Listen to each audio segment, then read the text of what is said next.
আজকাল একটা কমন সমস্যা আমরা সবাই ফেস করি। ফোনে ইন্টারনেট প্যাক আছে, ভালো একটা স্মার্টফোনও আছে, কিন্তু নেটওয়ার্ক পোর হলে পুরো এক্সপিরিয়েন্সটাই মাটি হয়ে যায়। বিশেষ করে ডিপ ইনডোর এরিয়া বা গ্রামের দিকে গেলে নেটওয়ার্ক একদম আনস্টেবল হয়ে যায়। তো এই প্রবলেমের সলিউশনের জন্য গ্রামীণফোন নিয়ে এসেছে তাদের নিউ 700 মেগাহার্টজ স্পেকট্রাম। আর এই 700 মেগাহার্টজের একটা বিগেস্ট স্ট্রেংথ হচ্ছে এর এই বেটার কভারেজ এবং স্ট্রঙ্গার ইনডোর রিচ।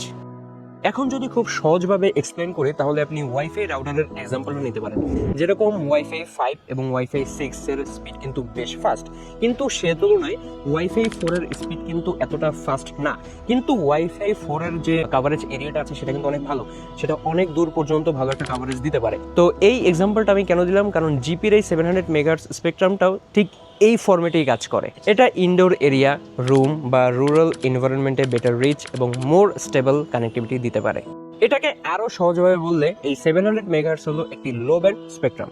আসলে 700 মেগাহার্টজ স্পেকট্রামের মূল শক্তি স্পিড না, কভারেজ। কারণ এটি একটি লো ব্যান্ড স্পেকট্রাম, যার ফলে এর প্রোপাগেশন ক্যাপাবিলিটি অনেক ভালো, যার ফলে সিগন্যাল অনেক দূর পর্যন্ত পৌঁছাতে পারে এবং বিল্ডিং এর ভেতর দিয়েও বেটার পেনিট্রেট করতে পারে, এবং এটা এর জন্যই বেশি ভালো।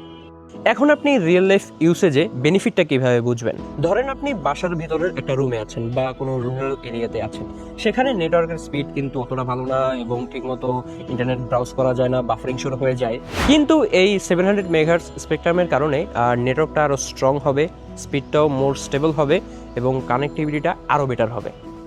যেসব জায়গায় আগে শুধু 2G এবং 3G পাওয়া যেত, সেসব জায়গায় এখন বেটার 4G কভারেজ পাওয়া যাবে, যার ফলে এখন ইউটিউবে ভালো HD বা 4K কোয়ালিটির ভিডিও প্লেব্যাক করতে পারবেন, আরামসে ভিডিও কলে কথা বলতে পারবেন এবং যে কোনো YouTube, Facebook, net browsing buffering free ব্যবহার করতে পারবেন।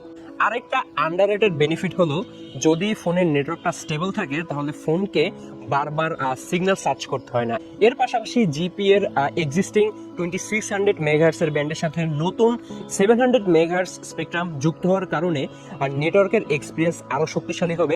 অর্থাৎ জিপি এর নেটওয়ার্ক আগে থেকে স্ট্রং ছিল এবং এই নতুন 700 মেগাহার্টজ স্পেকট্রাম যুক্ত হওয়ার পরে এই নেটওয়ার্ক আরো বেশি স্টেবল এবং রুরাল এরিয়াতে আরো স্ট্রং কানেকশন দিতে পারবে। তো সব মিলিয়ে আমার কাছে গ্রামীণ ফোনের এই নতুন 700 মেগাহার্টজ আপগ্রেডের কারণে ওভারঅল যে এক্সপিরিয়েন্স আছে সেটা আরও বেশি বেটার হবে। কারণ এখানে শুধু নাম্বারের বিষয়ে না, বরং কোন ফ্রিকোয়েন্সি কিভাবে বেটার কভারেজ এবং মোর স্টেবল কানেক্টিভিটি দিতে পারবে, সেটাই হচ্ছে আসল ব্যাপার।